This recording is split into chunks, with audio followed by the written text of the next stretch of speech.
जैसे अभी तक जो भी हम लोग रिएक्शन पढ़े तो वो अल्डिहाइड भी शो कर रहा था और कीटोन भी शो कर रहा था। अमाइन के साथ करा रहे हैं तो दोनों कर रहा है, हाइड्रोजन साइनाइड्स के साथ पे दोनों कर रहा है। तो डिफरेंस कहाँ पर है? इनके ऑक्सीडेशन के नेचर पर। अल्डिहाइड इजीली ऑक्सीडाइज कर जाता है, जबकि कीटोन विग्रस कंडीशन यानी कि only in the presence of a strong oxidising agent and at high temperature ही ऑक्सीडाइज करता है। दोनों का ऑक्सीडेशन एक दूसरे से डिफर करता है। जैसे अगर हम लोग CH3CHO ले लें, ये अल्डिहाइड है, तो कोई भी oxidising agent CrO3 HNO3 KMNO4 K2Cr2O7 या टॉलेंस रिएजेंट और फेलिंग्स रिएजेंट, सब में ये ऑक्सीडाइज कर जाएगा कार्बोक्सिलिक एसिड में CH3C जबकि कीटोन अगर लेते हैं, जैसे यहाँ CH3 C double bond O CH2 और CH3 है, इनका ऑक्सीडेशन कराएंगे, ये सिर्फ स्ट्रॉन्ग ऑक्सीडाइजिंग एजेंट के प्रेजेंस में ही ऑक्सीडाइज होगा और इनका ऑक्सीडेशन प्रोडक्ट क्लीवेज की वजह से बनता है, यानी कार्बन और कार्बन के बीच का बॉन्ड टूटेगा। कौन सा बॉन्ड टूटेगा? यहाँ देखो 1 2 3 4, ये कार्बन एटम। तो कार्बोनिल ग्रुप के बगल का बॉन्ड टूटेगा, तो दो चांस बनता है, ये बॉन्ड भी टूट सकता है और ये बॉन्ड भी। अगर ये बॉन्ड टूटा तो किस किस कार्बन के बीच में? First and second. देखो तो यहाँ पर अगर ये क्लीवेज फर्स्ट एंड सेकेंड के बीच में हो रहा है, C1 एंड C2 के बीच में, यहाँ से बॉन्ड ब्रेक करेगा तो इधर वाले कार्बन के पास में कितना? एक, ये बन जाएगा मीथेनोइक एसिड HCOOH। और इस तरफ वाले में कितने कार्बन? 1 2 3, यहाँ बन जाएगा प्रोपेनोइक एसिड यानी CH3 CH2 C डबल। अब अगर समझ में आ रहा होगा, फिर यहाँ बताओ तो दूसरा क्लीवेज का चांस कहाँ से बनता है? 2 और 3 के बीच में। अगर इस बॉन्ड को तोड़ेंगे, इस साइड में बताओ, लेफ्ट साइड में कितना कार्बन? तो राइट साइड में तो संयोग से दोनों तरफ में सेम ही प्रोडक्ट बन जाएगा, CH3COOH प्लस CH3C। अल्डिहाइड और कीटोन को डिफ्रेंशिएट करना होता है, कहाँ अल्डिहाइड और कहाँ कीटोन है, तो हम लोग ऑक्सीडेशन प्रॉपर्टी यूज नोट करो, फिर आगे बता। यहाँ आपको स्क्रीन पर एक रिएक्शन दिखाई दे रहा है, Tollens test. Tollens test, Fehling test और आयोडोफॉर्म टेस्ट, ये तीन इंपॉर्टेंट टेस्ट है, ये आपके प्रैक्टिकल से रिलेटेड। जैसे अगर सैंपल दिया हुआ है ABCD, अलग अलग केमिकल सब्सटेंस हैं, आपको बताया गया कि इनमें से कोई एक में अल्डिहाइड है। अब आप आइडेंटिफाई करो कि कौन में अल्डिहाइड है, तो उसके लिए हम लोग टॉलेंस टेस्ट या फेलिंग टेस्ट कर सकते हैं। करते क्या है प्रैक्टिकली, तीनों सैंपल में ABC तीनों दिया हुआ है, तीनों का आप इक्वल अमाउंट टेस्ट ट्यूब में ले लिए। ये तीन सैंपल है A B C, और इन तीनों में टॉलेंस रिएजेंट डालते हैं। टॉलेंस रिएजेंट हो गया अमोनियकल सिल्वर नाइट्रेट सॉल्यूशन, लैब में अवेलेबल है। अमोनियकल यानी कि सिल्वर नाइट्रेट AgNO3 में अमोनियम हाइड्रोक्साइड मिक्स किया हुआ है, तो इसलिए अमोनियकल हो गया। और अब इसे हम लोग वाटर बाथ में हीट करते हैं। तीनों को आप एक ही कंटेनर में एक साथ भी हीट कर सकते हैं, अलग अलग भी हीट कर सकते हैं वाटर बाथ में। आपको पहले ही बताए थे कि ऑर्गेनिक कंपाउंड को डायरेक्ट फ्लेम पर हम लोग हीट नहीं करते हैं, क्योंकि अगर डायरेक्ट फ्लेम पर आप हीट करोगे तो ये आग पकड़ लेगा, कंबस्टिबल नेचर का होता है। अब उसके बाद में आप क्या करोगे, कुछ देर के बाद में जब आप ऑब्जर्व करेंगे गर्म करने के बाद में, तो जिस टेस्ट ट्यूब में अल्डिहाइड प्रेजेंट होगा उसके वाल के किनारे में सिल्वर का डिपोजिशन होगा। यहाँ पर इसके वाल पे सिल्वर का प्रेसिपिटेशन हो, डिपोजिशन हो। तो आप इमेजिन करो कि इसके वाल पर सिल्वर डिपॉजिट हो गया, तो सिल्वर तो शाइनिंग मेटल है, तो ये पूरा वाल जो है चमकने लगेगा, और चमकने के बाद में ये मिरर जैसा अपीयरेंस देगा, यानी कि आप देखोगे तो लगेगा कि ये शाइन कर रहा है, चमक रहा है। तो इसलिए इस टेस्ट को सिल्वर मिरर टेस्ट भी। बाकी दूसरे में जिसमें कीटोन था, अल्कोहल था, कार्बोक्सिलिक एसिड था, वो वैसे ही रह जाएगा, उसमें सिल्वर मिरर नहीं आएगा। ये सिल्वर मिरर सिर्फ और सिर्फ किस में आएगा? अल्डिहाइड वाले। रिएक्शन में क्या होता है उसके बारे में थोड़ा सा। अल्डिहाइड यानी कि RCHO, इनका जब रिएक्शन अमोनियकल सिल्वर नाइट्रेट से कराते हैं, silver nitrate AgNH3 whole twice, ionic equation यहाँ लिखा गया है, प्लस 3OH माइनस। तो यहाँ ये अल्डिहाइड खुद ऑक्सीडाइड कर जाता है, RCOO माइनस।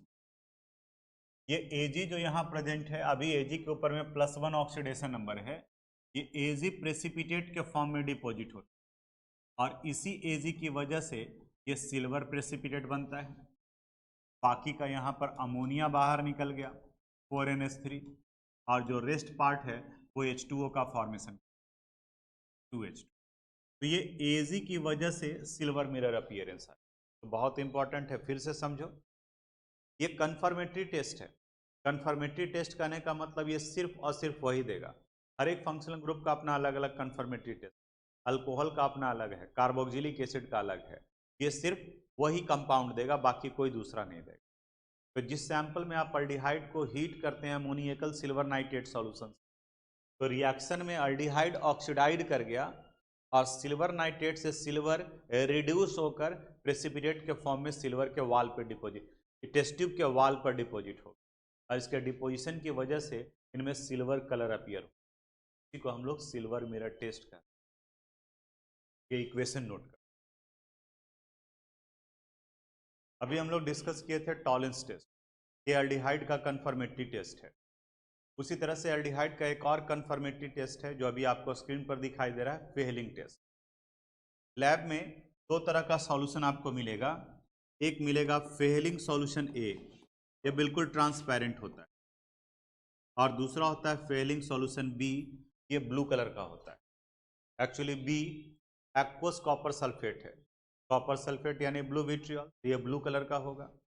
आपको कंफर्म करना है कि जो सैंपल दिया गया है वो अल्डिहाइड ही है, तो उसके लिए भी क्या करेंगे, टेस्ट ट्यूब में उस सैंपल को लेंगे जहां कंफर्म करना है और इसी में फेहलिंग सॉल्यूशन ए और फेहलिंग सॉल्यूशन बी को डाल देंगे।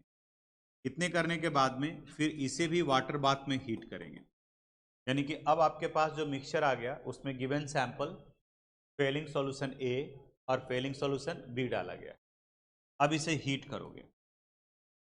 हीट करने के बाद में कुछ समय के बाद में आप ऑब्जर्व करोगे कि यहाँ पर अगर ये अल्डिहाइड है तो यहाँ पर बॉटम में ब्राउन, रेडिश ब्राउन प्रेसिपिटेट बनने लगेगा। रेडिश ब्राउन प्रेसिपिटेट जैसे जंग का कलर होता है उस तरीके का रेडिश भी अपीयरेंस आएगा और ब्राउन भी आएगा, फटे हुए दूध के जैसा नीचे सेटल डाउन कर जाएगा। अब जैसे ही जग कर दोगे तो सब नीचे सेटल डाउन कर जाएगा, बॉटम में बैठ जाएगा। यहाँ पर भी रिएक्शन में हुआ क्या है, एक्चुअली अल्डिहाइड का जब हम रिएक्शन कराते हैं पोटासियम, सोडियम पोटासियम टार्टरेट और Fehling solution B copper sulphate से, ये आयनिक इक्वेशन है, सिर्फ उन्हीं को कैरी किया गया है जो ऑक्सीडाइड या रिड्यूस्ड होते हैं।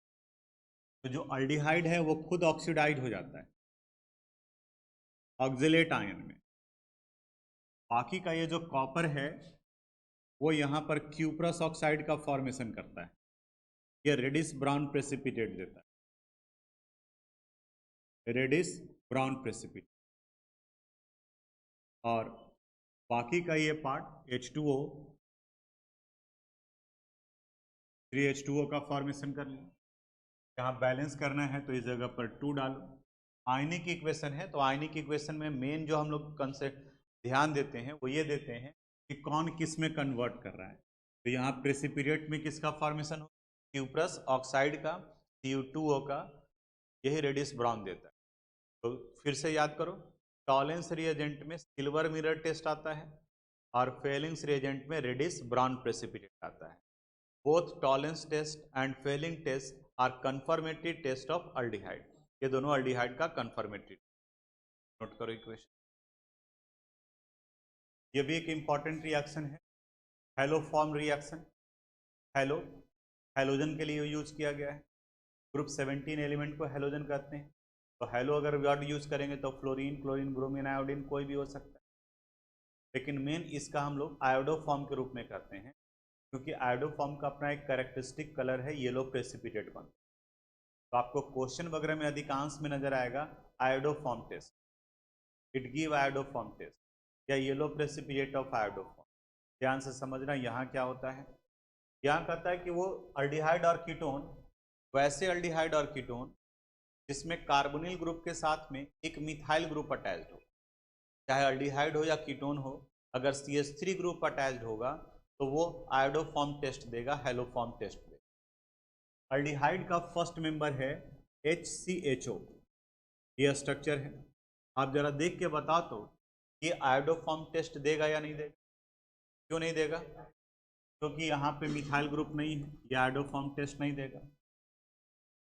यहाँ ये देखो CH3 C double bond O और H, ये आयोडोफॉर्म टेस्ट देगा। यहाँ कार्बोनिल ग्रुप के साथ में क्या लगा हुआ है? CH3, ये आयोडोफॉर्म टेस्ट देगा। इसको बताना तो CH3 CH2 C double bond O और H, ये आयोडोफॉर्म टेस्ट देगा? नहीं देगा, क्योंकि कार्बोनिल ग्रुप के साथ में कौन सा ग्रुप लगा हुआ है? इथाइल। जबकि कंडीशन क्या होना चाहिए? इनके साथ में क्या लगाना चाहिए? मिथाइल। तो ये देगा, यानी कि इथेनॉल देगा। ये कीटोन में दोनों तरफ को गौर से देखेंगे, जैसे अगर C2H5 C double bond O और CH3 है तो ये आयोडोफॉर्म टेस्ट देगा, हेलोफॉर्म टेस्ट देगा, क्योंकि यहाँ पर ये कौन सा ग्रुप लगा हुआ है? बोलो, ये क्लियर हुआ कौन आयोडोफॉर्म टेस्ट देगा और कौन नहीं देगा? अब इस रिएक्शन में होता क्या है उसके बारे में थोड़ा सा बात करते हैं। जैसे अगर हम लोग इसका रिएक्शन कराएं, CH3 C double bond O H का सोडियम हाइपोआयोडाइड के साथ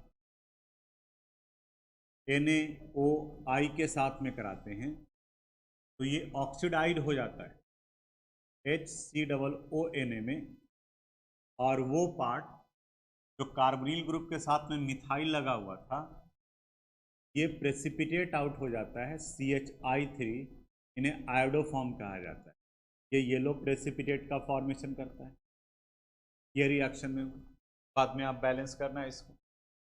उसी तरह से कोई अगर कीटोन भी लेते हैं, जैसे CH3 CH2 C double bond O और CH3, इनका रिएक्शन अगर करा दिए सोडियम हाइपोआयोडाइड, या कई जगह पर आप NaOH प्लस I2 भी देखोगे, वो आपस में रिएक्ट कर इसका फॉर्मेशन। एक स्टेटमेंट बेस्ड क्वेश्चन भी है NCERT बुक में, उसमें ये टर्म दिया हुआ है कि आयोडोफॉर्म टेस्ट देता है, आयोडीन और सोडियम हाइड्रोक्साइड के साथ में येलो प्रेसिपिटेट देता है। ये कंफर्म कर दिया कि चाहे वो अल्डिहाइड हो या कीटोन हो, उसमें एक CH3 ग्रुप है जो किसके साथ में लगा हुआ है? कार्बोनिल ग्रुप के साथ में लगा। तो पहले आप देखोगे, उसके बाद में फिर हम बताएं। अब यहाँ से जिस जगह पर CH3 है ये वाला पार्ट ब्रेक कर जाएगा, अलग चल जाएगा। बाकी के यहाँ कितने कार्बन एटम है? 3।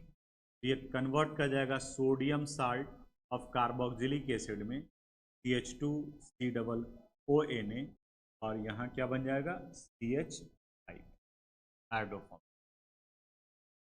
बोलो क्लियर है? Equation note. यहाँ 3 रिएक्शन आएगा, ऊपर में दिख रहा है reaction due to alpha hydrogen atom, इससे रिलेटेड 3 है और तीनों बहुत बहुत इंपॉर्टेंट नेम रिएक्शन है। अभी दिख रहा है अल्डोल कंडेंसेशन रिएक्शन, इसके बाद में है क्रॉस अल्डोल कंडेंसेशन रिएक्शन, और फिर है कानिजारो रिएक्शन। और तीनों बस एक दूसरे के साथ में मिलता जुलता है।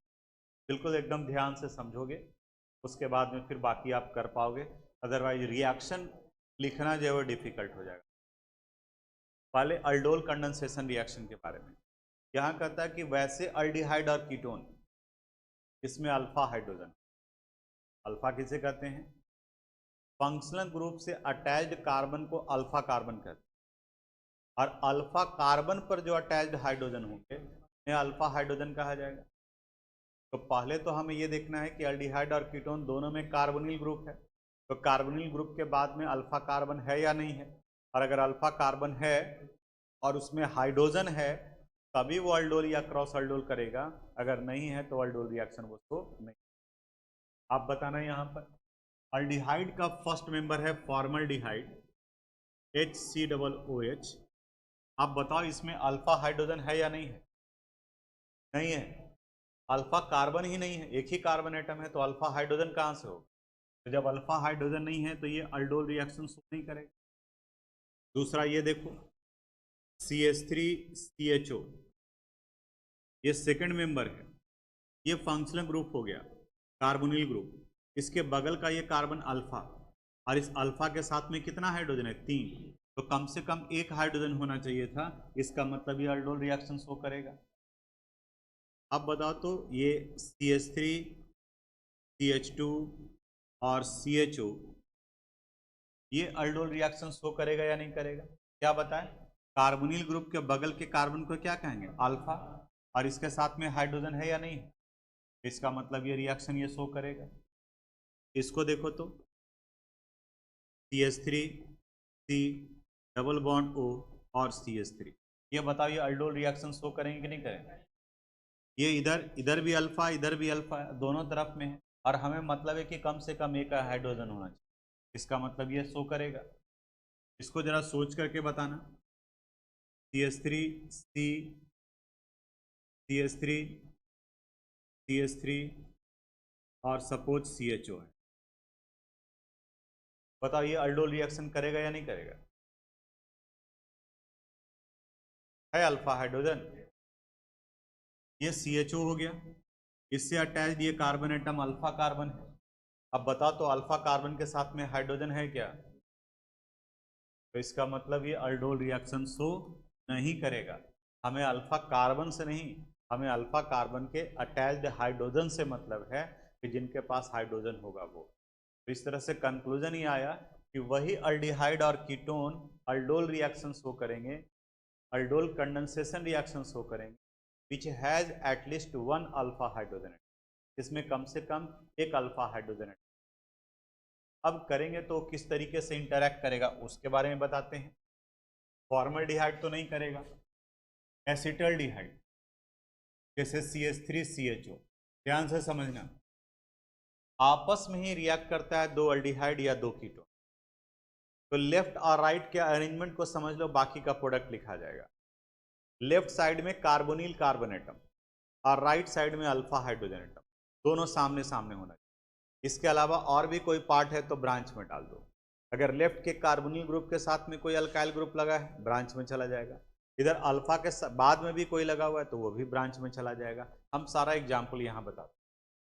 तो CH3 CHO है, तो कार्बोनिल ग्रुप को एक्सपैंडेड फॉर्म में लिख दो, तो यहाँ ये कार्बोनिल ग्रुप एक्सपैंडेड फॉर्म में हो गया।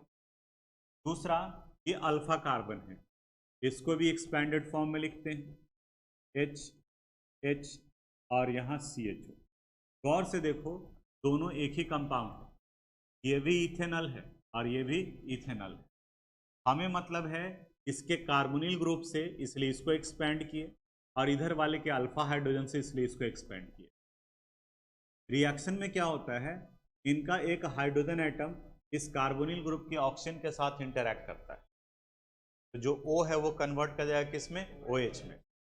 यहाँ डबल बॉन्ड सिंगल बॉन्ड में और इनके बीच में बॉन्ड बन जाए, यानी कि अब जब इनका रिएक्शन आप डाइल्यूट NaOH के साथ कराते हो, डाइल्यूट NaOH या KOH भी ले सकते हैं।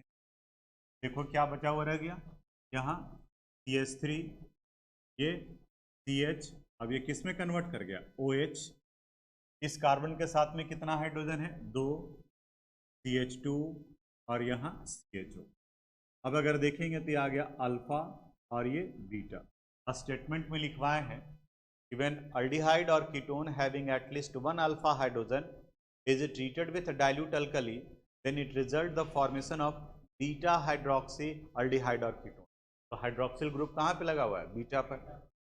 अब इस कंपाउंड को अगर आप हीट करते हो तो ये डिहाइड्रेट करेगा, यानी H2O बाहर निकलेगा। देखो यहाँ से OH और यहाँ से क्या निकलेगा? H। जैसे ही वो डिहाइड्रेट किया तब ये फॉर्मेशन कर लेगा CH3 CH double bond CH और CHO। अब यहाँ ये जो मल्टीपल बॉन्ड बना है वो अल्फा और बीटा के बीच में बना है, इससे हम लोग अल्फा बीटा अनसैचुरेटेड अल्डिहाइड और कीटोन कहते हैं।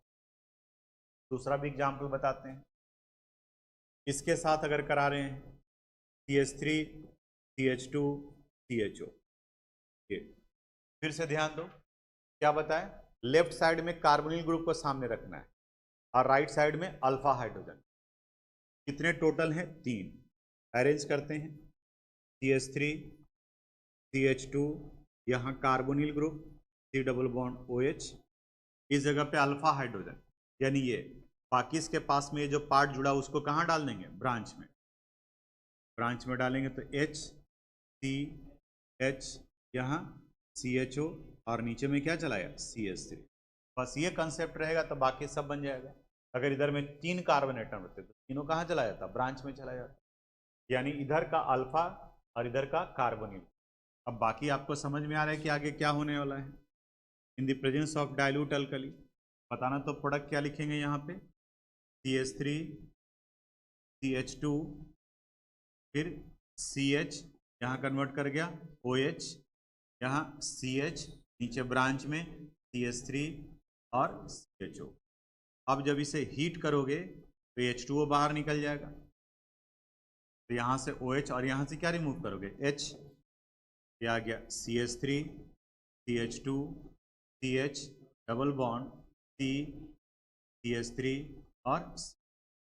अब इनका नाम क्या होगा वो आयुक्तैक नेम में पढ़े हैं हम लोग, उसके अनुसार से जैसे 1 2 3 4 5 2 मिथाइल, टोटल 5 कार्बोनेट तो पेंट, 2 पर डबल बॉन्ड है तो 2 इन और अल्डिहाइड के लिए अल, 2 मिथाइल पेंट 2 इनल, ये हुआ। अब कीटोन के साथ में करते हैं, मान लें कि ये कीटोन ले लेते हैं एसीटोन CH3COCH3। क्या बताया आपको कि लेफ्ट साइड का कौन सा पार्ट सामने होना चाहिए, कार्बोनिल। अगर कोई एक्स्ट्रा है तो वो ब्रांच में चला जाएगा, यहाँ ये ब्रांच में डाल दिया। इस साइड का कौन सा पार्ट होना चाहिए, अल्फा हाइड्रोजन। इधर तो एक ही है, अब ये ब्रांच में नहीं जा सकता है, यहाँ CO और इस जगह पर क्या है CH3, और इधर कोई रहता तो ब्रांच में चला जाता। अब इसके बाद में आपको समझ में आना चाहिए कि क्या बनने वाला है, बोलो यहाँ पर CH3 C नीचे में CH3, ये किस में कन्वर्ट कर गया OH, फिर यहाँ CH2 C double bond O और CH3, और इसे जब हीट किए तो यहाँ से H2O बाहर निकल गया, यहाँ से OH और यहाँ से H, CH3 C CH3 double bond CH C double bond O और दिखा सकता है। इसी से बिल्कुल मिलता जुलता है ये क्रॉस अल्डोल कंडेंसेशन रिएक्शन, इसमें आपको करना होगा अभी जो सिखाए हैं आपको वो। यहाँ कहता है कि अल्डिहाइड, अलग अलग अल्डिहाइड, अलग अलग कीटोन या एक अल्डिहाइड और एक कीटोन आपस में रिएक्ट करेंगे तो उसे क्रॉस अल्डोल कंडेंसेशन।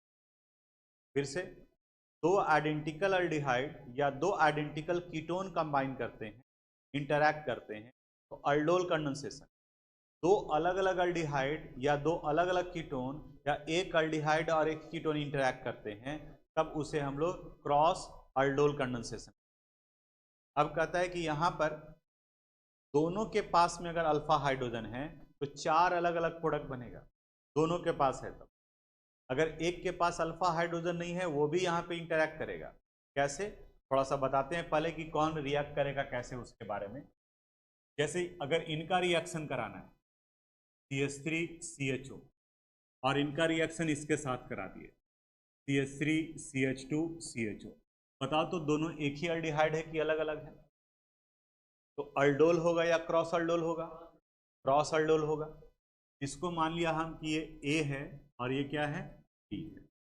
अब कहता है कि ये 4 अलग अलग प्रोडक्ट देंगे, कैसे, एक बार में इंटरेक्शन होगा A+A, दूसरी बार में होगा B+B, तीसरी बार में A+B और चौथी बार में B+A।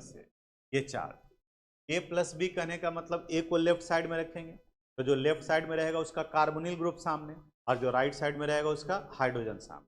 हम एक्सपेंड करके बताते हैं, जैसे पहला रिएक्शन A+A, इसका लिखना है, देखो तो इसे कैसे लिख सकते हैं CH3 C double bond OH और फिर यहाँ पर H C H H और यहाँ क्या आ गया CHO। देखो तो ये रिएक्शन कौन सा हो गया A+A। बताओ अब कंप्लीट कर सकते हो आप under similar condition. Similar condition कहने का मतलब ये भी कब रिएक्ट करेगा, इन the presence of dilute NaOH, अभी पीछे लिखा हुआ है। दूसरा रिएक्शन में ये हो सकता है B+B, तो यहाँ CH3 CH2 C double bond OH plus alpha, तो यहाँ पे ये बीटा तक है देखो तो यहाँ क्या लिखा जाएगा, HCH, यहाँ CHO, और नीचे में कहाँ चला गया, CH3। यह रिएक्शन हो गया B का, किसके साथ में, B के साथ। प्रोडक्ट बन जाएगा। अब हम लोग A प्लस B कर लेते हैं। A प्लस B में CH3 C double bond OH, यानी ये A आ गया, और दूसरा B में बीटा तक था HCHO, और नीचे में क्या डाल देंगे, CH3। B आ गया आपका A, और यहाँ पर क्या आ गया, और दूसरा B प्लस A, ये थर्ड रिएक्शन था। फोर्थ में इसको इधर डाल देंगे, यहाँ डालेंगे तो CH3 CH2 C double bond OH, और यहाँ पर क्या लिख सकते हैं हम लोग, HCH और ये कौन सा रिएक्शन हो गया, B प्लस। है समझ में? कंप्लीट जरूर कीजिएगा, कंप्लीट, और यही लिखा हुआ भी है सर पीछे में, हम लोग अल्डोल कंडेंसेशन में। अब कह रहा है कि यहाँ पर वो पार्ट भी इन्वॉल्व हो सकता है अगर किसी एक में अल्फा हाइड्रोजन नहीं हो। तो जिसके पास अल्फा हाइड्रोजन नहीं है उसको लेफ्ट साइड में रख दो, क्योंकि लेफ्ट वाले का कौन सा पार्ट इन्वॉल्व होता है, कार्बोनिल ग्रुप। जैसे इसको देख लो, फॉर्मल्डिहाइड, तो HC डबल बॉन्ड OH, और इनका रिएक्शन हम लोग इसके साथ करा दे सकते हैं, CH3 CHO के साथ। अब ये बन जाएगा, इसका यहाँ से हाइड्रोजन इसके साथ में जुड़ जाएगा, ऑक्सीजन, तो ये प्रोडक्ट बन सकता है। ये था क्रॉस अल्डोल कंडेंसेशन।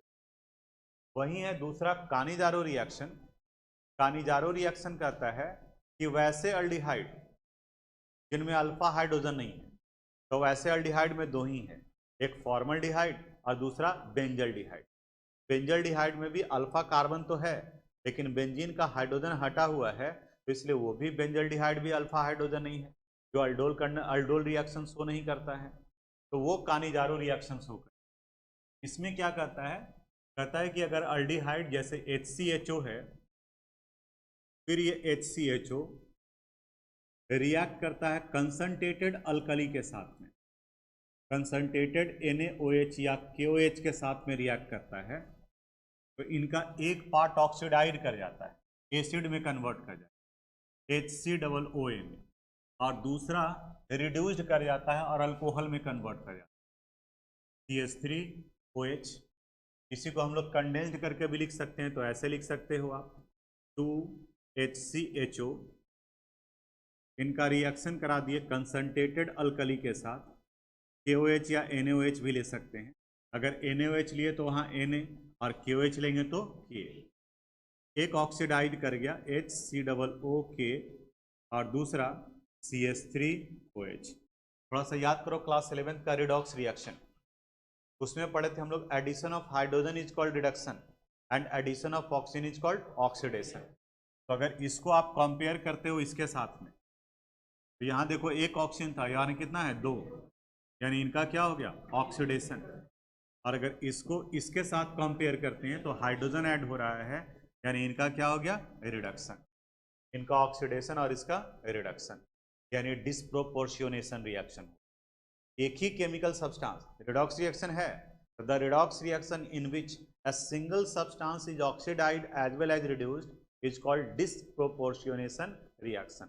तो कानिजारो रिएक्शन या डिस्प्रोपोर्शनेशन रिएक्शन को, इसी तरह से इसकी बजाय अगर आप बेंजल्डिहाइड को लेते C6H5CHO को, तो यहाँ पर इसके पास में भी अल्फा हाइड्रोजन नहीं है, अल्फा कार्बन तो है लेकिन इस जगह पर हाइड्रोजन नहीं है, तो ये भी रिएक्ट करेगा कंसंट्रेटेड अल्कली के प्रेजेंस में, KOH में, तो इनका एक पार्ट ऑक्सीडाइड हो जाएगा पोटेशियम साल्ट या sodium salt of benzoic acid, और दूसरा बेंजाइल अल्कोहल में कन्वर्ट कर जाएगा, यानी यहाँ पर ये CH2। ये अल्डिहाइड और कीटोन कंप्लीट हुआ। अब इसके बाद हम लोग को आगे पढ़ना है कार्बोक्सिलिक एसिड, तो अगले क्लास में प्रिपरेशन ऑलरेडी बता चुके हैं, सॉरी प्रिपरेशन करें, नोमेनक्लेचर ऑलरेडी बता चुके हैं, प्रिपरेशन और properties. Thanks for watching this video. अगर आपको कोई प्रॉब्लम है, अगर किस तरह का समझने में कोई दिक्कत है, तो आप मुझे मैसेज कर सकते हैं। हम अपनी तरफ से पूरी कोशिश करेंगे उसे रिप्लाई करने के लिए। अगर आपको ये वीडियो पसंद आया हो तो प्लीज़ इसे लाइक करें, सब्सक्राइब करें एंड शेयर करें। Thank you very much.